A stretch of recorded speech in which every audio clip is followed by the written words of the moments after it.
Hi student, welcome to my channel. I am Shivam. तो देखो, आज हम स्टार्ट करेंगे जो हमारा चैप्टर 6 है, ट्राइंगल्स। ठीक है, तो ट्राइंगल सबसे पहले बिल्कुल बेसिक कंसेप्ट से इसको स्टार्ट करते हैं क्योंकि इंपॉर्टेंट टॉपिक है हमारे पास। तो जैसे आप लोगों ने छोटी क्लास में भी पढ़ा है कि ट्राइंगल क्या होती है, तो आप लोगों ने हमेशा पढ़ा है कि triangle is a polygon which have 3 side and 3 angles. पता है ना आपको ये, कि एक ऐसी शेप होती है जिसमें 3 साइड्स होती है हमारे पास और 3 ही एंगल होते हैं। फिर जैसे टाइप्स ऑफ ट्राइंगल वगैरह ये छोटी क्लासों में आपने पढ़ा हुआ है, तो सारा पढ़ा हुआ है, लेकिन देखो ऐसे शॉर्ट में इसको रिवाइज कर लेते हैं कि इसको दो वे में क्लासीफाई करते थे हम, on the basis of side और on the basis of angle. ठीक है, और on the basis of side हमारे पास 3 तरह की ट्राइंगल होती थी: इक्विलेटरल ट्राइंगल, आइसोसेलेस ट्राइंगल और स्केलन ट्राइंगल। ठीक है, इक्विलेटरल ट्राइंगल ऐसी ट्राइंगल जिसकी तीनों साइड सेम हो। ठीक है, और आइसोसेलेस जिसकी कोई 2 साइड सेम होती थी, और स्केलन होती थी जिसकी कोई भी साइड सेम नहीं होती थी, सारी की सारी साइड अलग अलग लेंथ की होती थी।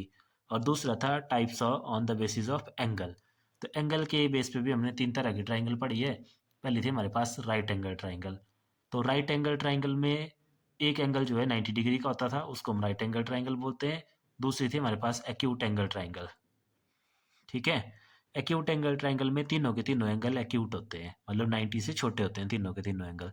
और फिर लास्ट होती थी ऑब्ट्यूज एंगल ट्राइंगल, उसमें जो है एक एंगल आपका ऑब्ट्यूज होता था। ठीक है, एक ऑब्ट्यूज होगा, बाकी दोनों एक्यूट होते थे। क्लियर है। और एक ट्राइंगल की और इंपॉर्टेंट प्रॉपर्टी है कि उसकी एंगल सम प्रॉपर्टी, तीनों एंगल का सम कितना होता है, 180 डिग्री। ये सारा का सारा आपने छोटी क्लास में पढ़ा हुआ है। ठीक है, अब देखो इस चैप्टर में जो कंसेप्ट पढ़ेंगे वो भी आपने 9th क्लास में पढ़े हुए हैं। ठीक है, इसमें जो मेन हमारे पास टॉपिक है वो है आपका कॉन्ग्रुएंसी। दो टॉपिक पढ़ेंगे हम इसमें, एक कॉन्ग्रुएंसी और एक सिमिलैरिटी। Congruency and similarity. ठीक है, तो सबसे पहले तो हम कॉन्ग्रुएंसी और सिमिलैरिटी समझ लेते हैं कि ये होता क्या है। ठीक है, तो अब देखो इसको एक एग्जांपल से समझते हैं। जैसे देखो, मैंने यहाँ पे दो शेप ली हुई है, रेक्टेंगुलर शेप है ना, दोनों रेक्टेंगल्स हैं। अब जैसे इनमें 4 साइड्स हैं, जैसे 1 2 3 4, इसमें भी 4 साइड है। इनकी नंबरिंग कर लेते हैं हम। देखो, मान लो ये नंबर 1 साइड होगी, नंबर 2, नंबर 3 और नंबर 4। उसी तरह से इसमें भी नंबरिंग कर लेते हैं, number 1, number 2, number 3 and number 4। ठीक है, तो अब देखो, दो शेप कन्ग्रुएंट कब होती है? जब उनके एंगल, जितने भी उनमें एंगल हैं वो एंगल भी बराबर होने चाहिए और उनकी साइड भी बराबर होनी चाहिए। ठीक है, करॉस्पॉन्डिंग साइड बराबर होनी चाहिए। जैसे मतलब अगर इसमें बात करें हम, देखो ये एंगल कितना है, ये भी 90 है, ये भी 90, ये भी 90, 90, चारों एंगल 90 डिग्री के हैं। वैसे ही इसमें भी चारों एंगल 90 डिग्री के हैं, तो एंगल तो बराबर हो गए। ठीक है, आपस में होने चाहिए बराबर है। आपस में मतलब जैसे इस एंगल के ये वाला हो गया, इसकी ये वाला हो गया, इसकी ये वाला और इसके ये वाला। ऐसा नहीं कि आपस मतलब भाई इसी में चारों बराबर होने चाहिए, नहीं। इसके साथ जो एंगल इधर है वो इधर भी होना चाहिए बराबर।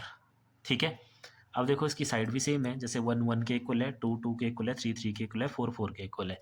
तो इस तरह की शेप को बोलते हैं हम कॉन्ग्रुएंट शेप। ठीक है, और आप इनको ऐसे पहचान सकते हैं कि जब भी हम कॉन्ग्रुएंट किसी एक कॉन्ग्रुएंट शेप को लें और उसको दूसरे के ऊपर रख दें इस तरह से, तो वो नीचे वाली कवर हो जानी चाहिए बिल्कुल पूरी तरह से, नीचे वाली शेप नहीं आपको देखनी चाहिए, तब हम उनको कॉन्ग्रुएंट शेप बोलेंगे। ठीक है, जैसे देखो ट्राइंगल के केस में देखते हैं, एक और एग्जांपल से समझते हैं। देखो, दो ट्राइंगल ले लेते हैं हम इस तरह से। मान लो हमारे पास कोई दो ट्राइंगल है इस तरह से, ए बी सी। ठीक है, ये मान लो एंगल आपके पास 60 डिग्री है, ये मान लो 70 डिग्री है और ये मान लो 50 डिग्री है। ठीक है, ऐसे एज्यूम कर लो। अब लेंथ भी ले लेते हैं इसकी, कि मान लो ये जो लेंथ है ये 3 सेंटीमीटर है और ये जो लेंथ है ये 4 सेंटीमीटर है और ये वाली लेंथ आपके पास मान लो 5 सेंटीमीटर है। ऐसे समझने के लिए एग्जाम्पल है ये। ठीक है, जो जरूरी नहीं है कि ये लेंथ होगी इसकी, ये ऐसे एग्जाम्पल लिया हमने।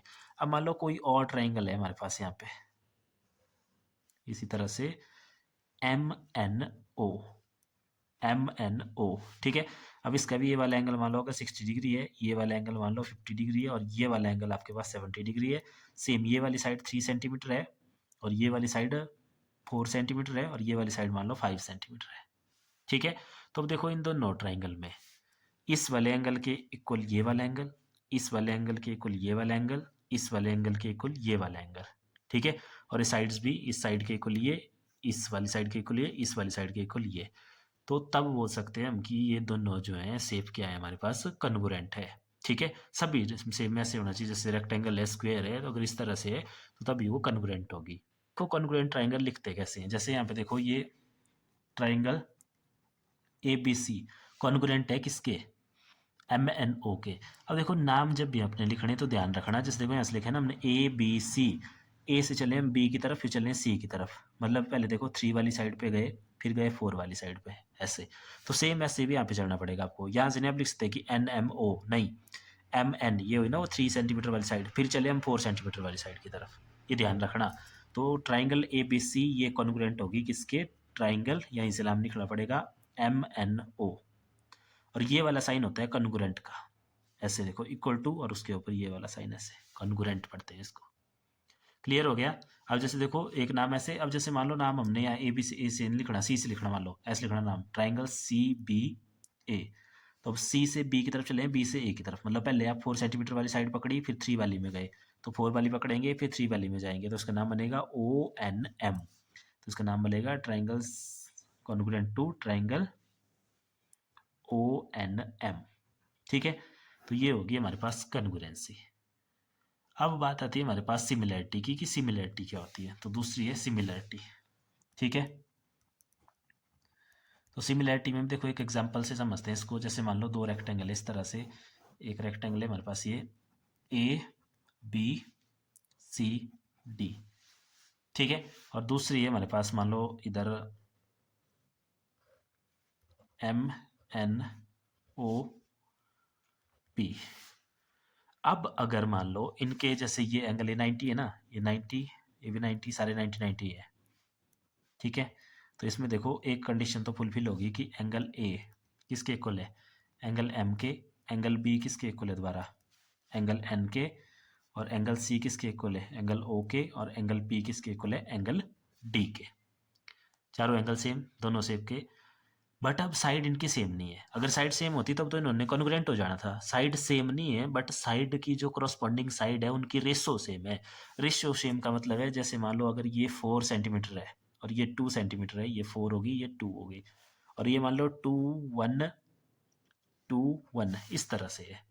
तो अब देखो इस वाली साइड की और इस वाली साइड की रेशियो हम ले तो ये कितनी आएगी, 4/2। ठीक है, अगली वाली साइड की इसकी कितनी आएगी, 2/1, 2/1, इस वाली की 4/2, और इस वाली की 2/1। तो ये काट के कितनी आ जाएगी, 2/1, और ये भी कितनी आ जाएगी, 2/1। तो ये सारी की सारी रेशो सेम आ रही है। तो जब साइड की रेशो सेम आए, करस्पॉन्डिंग साइड्स की रेशो सेम आए, प्रोपोर्शनल आए, ठीक है, एक दूसरे के प्रोपोर्शनल आए, तो तब बोलते हैं मून शेप को सिमिलर शेप। ठीक है, ये हुई सिमिलर। तो सिमिलर के लिए कंडीशन क्या है, एक तो एंगल सेम होने चाहिए चारों, और जो करस्पॉन्डिंग साइड्स हैं उनकी रेशो सेम होनी चाहिए, यानी कि करस्पॉन्डिंग साइड प्रोपोर्शनल होनी चाहिए। क्लियर हो गया, तब बोलेंगे हम उनको सिमिलर से। और देखो अब इनका नाम कैसे लिखेंगे, जैसे यहाँ पे थे ना A B C D, A B C D, ये किसके सिमिलर, देखो एम एन ओ पी के, एम एन ओ पी के। तो जैसे ये था आपका कॉन्ग्रुएंसी या कॉन्ग्रुएंट का साइन, सिमिलर का साइन होगा आपका ये वाला इस तरह से, सिमिलर। और सिमिलर में एंगल सेम होते हैं चारों, और जो साइड जो है इक्वल नहीं होती, साइड आपकी प्रोपोर्शनल होती है, ये ध्यान रखना। जबकि कॉन्ग्रुएंसी में करस्पॉन्डिंग साइड भी सेम होती है और एंगल भी सेम होते हैं। क्लियर है। तो अब देखो किसी भी शेप को अगर सिमिलर प्रूव करना होगा तो उसके लिए उसे मैं एंगल चारों प्रूव करने हैं इक्वल, मतलब जितने भी एंगल है उसमें। ये तो एक पर्टिकुलर एग्जांपल था रेक्टेंगल का, अगर ट्राइंगल है तो 3 एंगल होंगे, और कोई शेप है तो उसमें ज़्यादा होंगे, उस तरह से। और साथ में साइड प्रोपोर्शनल होनी चाहिए, ठीक है। लेकिन देखो अब ट्राइंगल की यहाँ पे एक स्पेशल प्रॉपर्टी होती है, आपने ध्यान रखना कि ट्राइंगल के केस में 2 चीजें होती है ना हमारे पास, एक या तो एंगल प्रूव कर दो इक्वल उसके एंगल, या साइडों को प्रोपोर्शनल कर दो प्रूव, ठीक है। बट ट्राइंगल में अगर इन दोनों में से किसी एक को हमने कर लिया, इन दोनों में से कोई एक, या तो एंगल को इक्वल प्रूव कर दो या फिर उसकी साइड को प्रोपोर्शनल प्रूव कर दो, तो वो सिमिलर प्रूव हो जाएगी। ये ट्राइंगल की प्रॉपर्टी है, ठीक है। क्लियर हो गया। तो अब देखो दोबारा से हम देख लेते हैं कि पढ़ा हमने क्या। तो एक पढ़ी हमने कॉन्ग्रुएंसी और दूसरी पढ़ी similarity. Congruency, corresponding parts are equal, चाहे वो एंगल हो चाहे साइड हो। और सिमिलैरिटी, सिमिलैरिटी में करस्पॉन्डिंग एंगल इक्वल होंगे, बट जो साइड्स होंगी आपके पास वो साइड्स प्रोपोर्शनैलिटी में होगी, यानी कि उनकी रेशियो सेम होगी, वो इक्वल होना जरूरी नहीं है। क्लियर हो गया इतना, ठीक है। अब देखो एक और चीज़ आपने ध्यान में रखनी है, ऐसे जैसे एक सर्कल है, मान लो एक सर्कल ऐसे है और दूसरा सर्कल ऐसे है।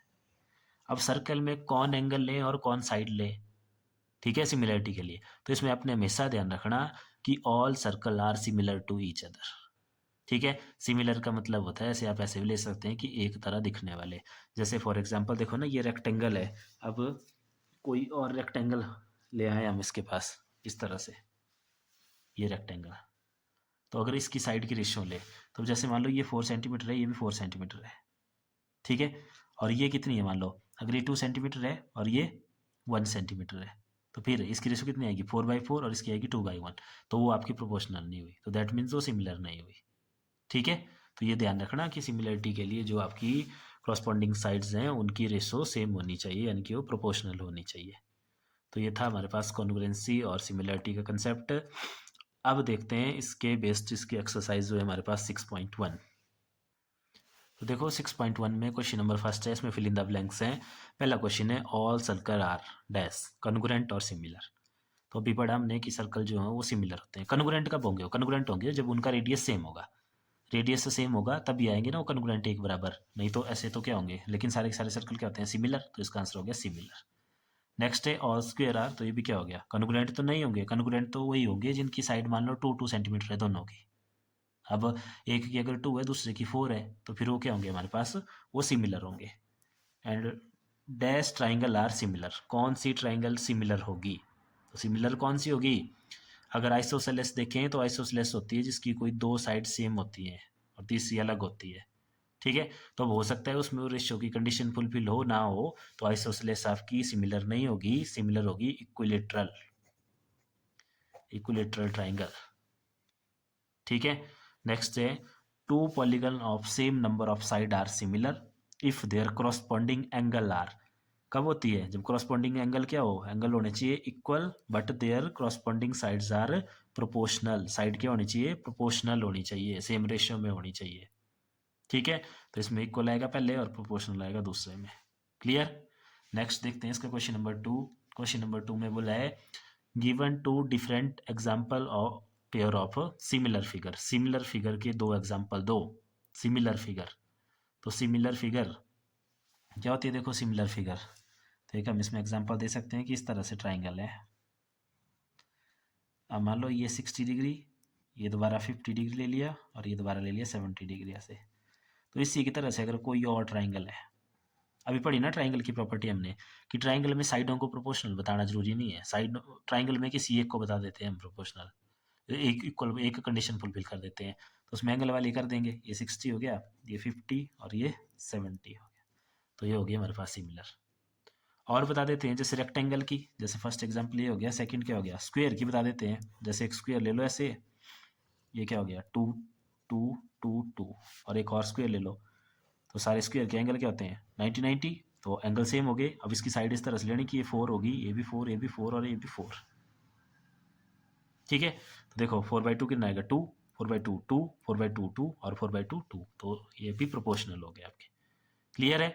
और नॉन सिमिलर, तो नॉन सिमिलर तो बिल्कुल सिंपल है, नॉन सिमिलर जैसे इसमें एक ट्राइंगल बता दी, एक रेक्टेंगल बता दी, एक में 3 एंगल है एक में 4, यहीं से कंडीशन क्या होगी, बाहर चली गई, तो हो गई नॉन सिमिलर। एक और बना देते हैं नॉन सिमिलर, जैसे सर्कल और स्क्वायर हो गया, तो ये सारी नॉन सिमिलर है आपके पास, ठीक है। अब देखते हैं इसका क्वेश्चन नंबर 3। तो क्वेश्चन नंबर 3 में बोला है देखो state whether the following quadrilateral are similar और नॉट। ये दो देखो क्वाड्रिलेटरल दिए हैं हमें, ये भी बताना है हमें कि ये जो है सिमिलर है कि नहीं है, ये ABCD है। तो देखो ध्यान से देखो, तो कंडीशन होती है एंगल वाली साइड वाली, साइड वाली आप चेक करेंगे ये प्रोपोर्शनलिटी में आएगी, लेकिन एंगल की तरफ जाओ, ये स्क्वायर है देखो 90, ये भी 90, ये भी 90 और ये भी 90, बट ये आपकी पैरेललोग्राम है, ये एंगल क्लियर दिख रहा है यहाँ पे कि ये 90 से बड़ा है और ये 90 से छोटा है, तो क्रॉसपॉन्डिंग एंगल सेम नहीं है, तो that means shape are not similar, ठीक है।